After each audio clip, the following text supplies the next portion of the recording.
What if the secret to figuring out chronic pain isn't actually in the body, but somewhere else entirely? Like in the brain? Well, some fascinating new research is pointing to this really surprising link, a link between ADHD and that stubborn pain that just won't quit. And honestly, it might just flip everything we thought we knew about treatment on its head. I mean, it is such a frustrating question, right? So many people deal with this. You try all the treatments, you do everything the doctors say, but the pain just sticks around. It's this incredibly complex puzzle, and now it turns out researchers are finding these crucial clues in a place most of us would never have thought to look. Okay, so here's the really important thing to get. Chronic pain isn't just a straightforward signal from an old injury. It's a much more complicated condition, one that the usual treatments often just can't seem to touch. And what we're learning now is that it is not just a physical thing. Nope, the brain is playing a way bigger role here than we ever imagined. And that right there, that brings us to the heart of our story today. It's all about this surprising clue that was uncovered by researchers over at the University of Tokyo. And it points to a connection that has been, for the most part, completely overlooked. So the team in Tokyo started noticing something, just in their day-to-day work with patients. They kept seeing people with really severe chronic pain who, just weren't responding to the standard stuff. But then they realized a lot of these patients had something else in common, a kind of pattern, behaviors like inattention, hyperactivity. And that's when a light bulb went off for the research team. And that light bulb moment, it led them straight to this number, 2.4. Now, on its own, it's just a number. But in the context of what they were studying, it is a massive signal. So what on earth does it mean?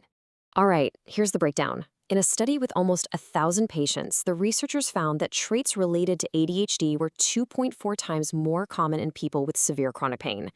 And get this, it wasn't just some random fluke. They found a direct link.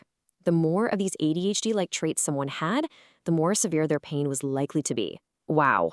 And I love this quote from Dr. Satoshi Kasahara, who led the research, because it really brings the whole thing back to earth. He says this all started from just everyday clinical experience. It didn't begin with some abstract theory in a lab. It started by really listening to and watching actual patients whose pain just wasn't being solved by the usual medical playbook.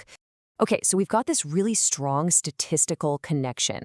But the big question is, how does it work? How does this even happen? Let's try to connect the dots here and follow the trail from the brain down to the body. And this really is the million-dollar question, isn't it? I mean, ADHD is a neurodevelopmental thing. It's about how your brain is wired. But pain, you feel that in your back or your head or your knee. So how in the world could these two things be connected? Well, the answer is pretty fascinating. It's basically a chain reaction, kind of like watching a line of dominoes fall. So check this out. The first domino is the ADHD-related traits, things like being impulsive or having a tough time with emotional regulation, okay? So that domino falls, and it hits the next one, increased psychological distress. We're talking more anxiety, more depression. Then that domino falls, and it triggers all these negative ways of thinking about the pain, something scientists actually call pain catastrophizing. And then for the final domino, all of the psychological stuff basically turns up the volume on how the brain processes pain signals. It amplifies the perception of pain, making it feel way, way worse. So the takeaway here is absolutely crucial.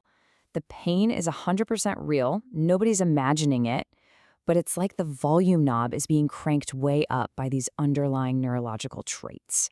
It's just a really powerful, real-world example of that mind-body connection we hear so much about.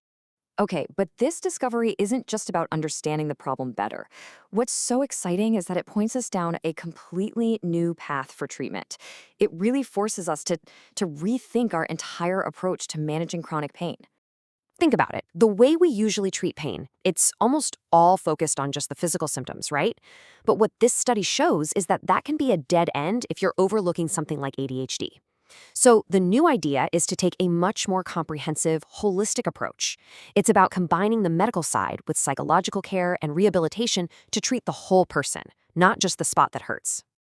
So what does that actually look like? Well, it means bringing in tools like cognitive behavioral therapy, or CBT, to help manage those negative thought spirals. It means using things like exercise programs and rehab to help both the body and the mind. And this is a big one. It means psychoeducation, which is really just about helping patients understand their own traits. And, of course, actually addressing and treating the underlying ADHD. And Dr. Kasahara says it perfectly. This isn't about throwing out one treatment and grabbing another. It's about building this big, comprehensive plan where all the pieces, the medical, the psychological, the rehab, all work together in sync.